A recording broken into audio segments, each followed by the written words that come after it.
يا والأجور يا مرحبا يا مرحبا 2023 жылдын 6 февралы. Дүйнө жүзү суук кабар менен ойгонду. Бир боорубуз, жаныбыз, каныбыз болгон Туркия менен Сирия жергесинде өтө катуу жер титирөө болуп, өтө көптөгөн бир туугандарыбыз шейит болушту. Өтө көбү жарадар болушту. Өтө көп турак жайлар талкаланып жок болду. Баарыбыз бул каргашалуу окуяны көрүп, коркуп карап калдык. Жан дүйнөбүздө бир туугандык боороруу сезими басса, жүрөгүбүздө коркуу сезимдери каптады. Баарынын оюнда суроолор пайда болду. Эмне үчүн бул жер титирөөлөр болуп жатат? Бул суроого жооп беретинде зилзаланын акылмандуулуктарын изилдеп көрүүнү туура көрдүк. Рисале-и Нур тафсирлеринин сөздөр китебинде зилзала баяны аттуу тема бар. Ошол жерден учкай кеп кылып карап көрөлү. Эмне үчүн жер титирөөлөр болуп жатат? Азыр баарыбызга белгилүү болгондой, Шухуру Саласа, тагыраак айтканда ыйык деп эсептелген 3 ай башталган мезгил. Бул айлар Ражаб, Шабан, Рамазан айлары болуп, мусулмандар үчүн сооптуу, берекелүү айлардан. Мисалы, быйыл бул ыйык 3 ай 23 январда башталды.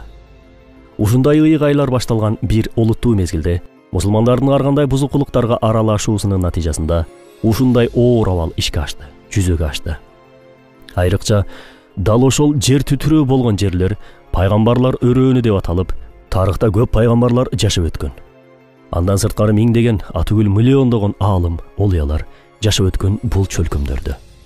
Ушундай куттуу жерлерде жана ушундай куттуу айларда ар кандай бузукулуктардын ишке ашуусу зилзала сыяктуу апаатты натыйжалады. Мурдагы жер титирөөлөр деле дал ушул сыяктуу мүнөздө болуп саналат. Макул, күнөөдөн улам жер титиреп жатыптыр. Бирок батыш өлкөлөрүн карай турган болсок, адамдын акылына келбеген күнөөлөр аткарылып жатат. Эгерде күнөө болгон жерлерде зилзала болушу керек болгондо, анда батыш өлкөлөрү талкаланып жок болуп кетиши керек эле да. Эмне үчүн ал жактарда эч жер титиребейт, алар жыргап эле жашап жүрүшөт.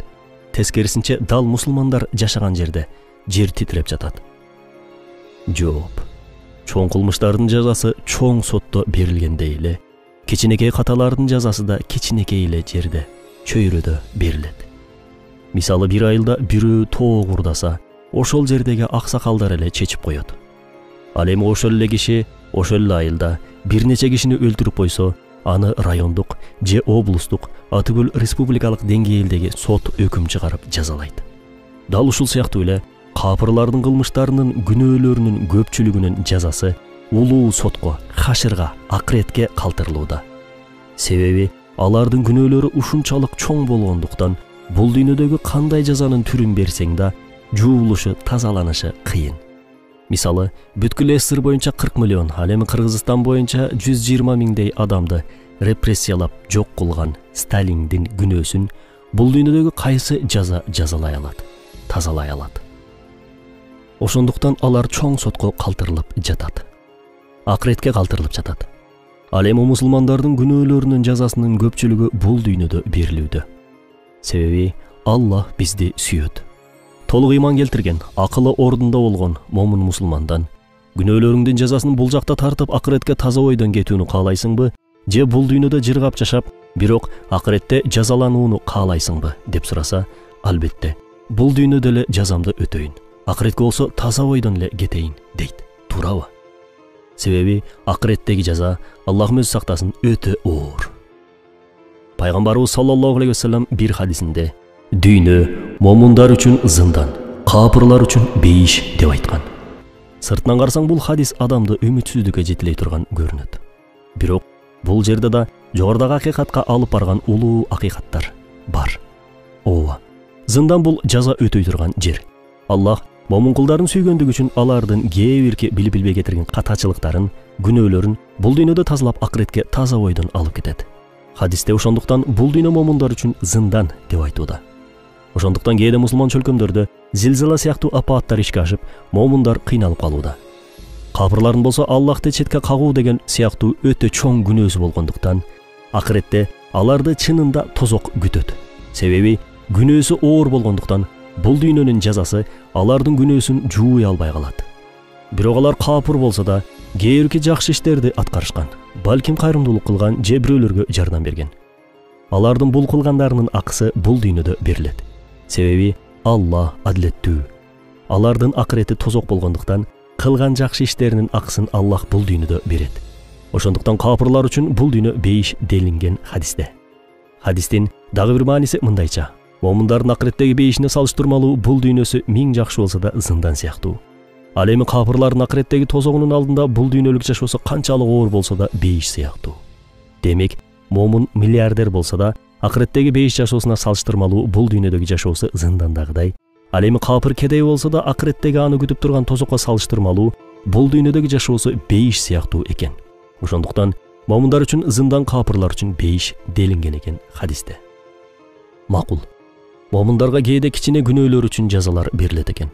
Анда эмне үчүн күнөөсүздөр, өтө такыба заттарда бул сыяктуу зилзалада жапа чегүүдө деген суроо туулат. Анфал сүрөсүнүн 25-аятынын маанисинде Аллах ушундай деп жатат: Залымдарга гана тийбестен, күнөөсүздөргө да тие турган бир балээден сактангыла.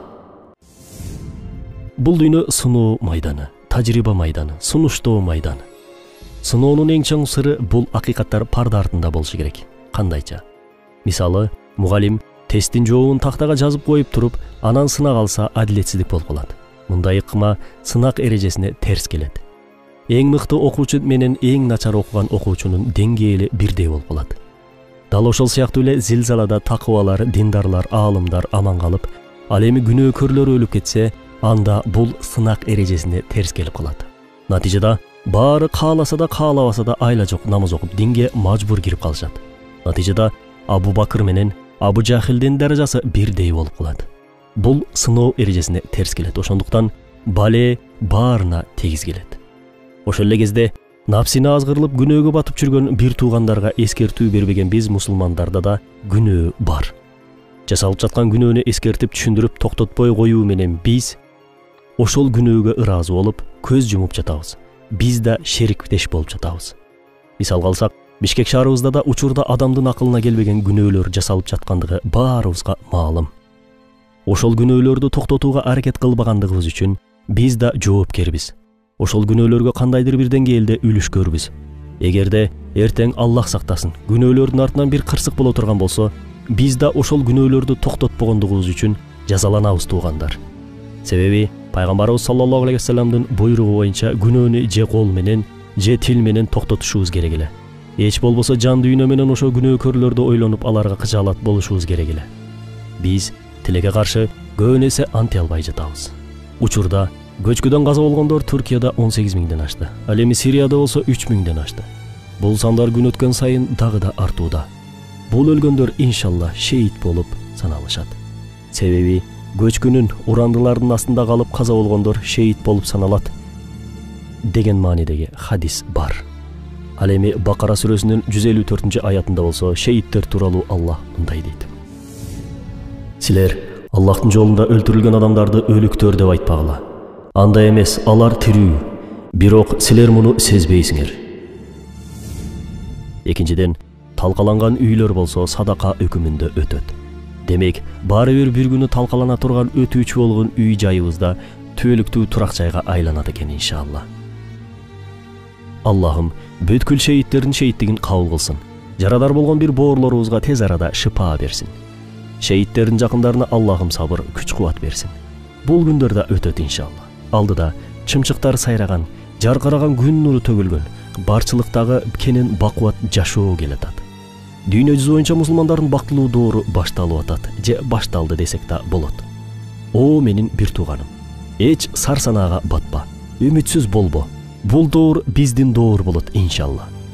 Азыр туркиялык жана сириялык боордошторубузга акчалай жардам көрсөтүүбүз абзел. Себеби 1911-жылкы өлкөбүздүн түндүк тарабында болуп өткөн жер титирөөдө түрк боордоштор чоң жардам беришкен. Деги эле түрк бир туугандар дайыма биринчилерден болуп жардам колун сунуп келишкен. Биз алардын кылган жакшылыктарына жооп иретинде жардам бербейлүбү? Жакшылыгын кайтарбайлыбы? Ар кандай улутчул, ичи тар, каразгөйлөрдүн караңгы пикирлерине көңүл бурбайбыз. Түркиялык түрк, сириялык араб боордошторго жардам колун сунабыз. Ким жардамдашам десе, төмөнкү эсеп номерлерге которсоңуздар болот. Ошол эле кезде момундун эң күчтүү куралы дуа демекчи. Дуаларыбызда дайыма ал боордошторубузду эстейбиз, дуа кылабыз. Ролик Рисале-и Нур аттуу Курандын тафсиринин маанисинен алынды. Бейиш нуру.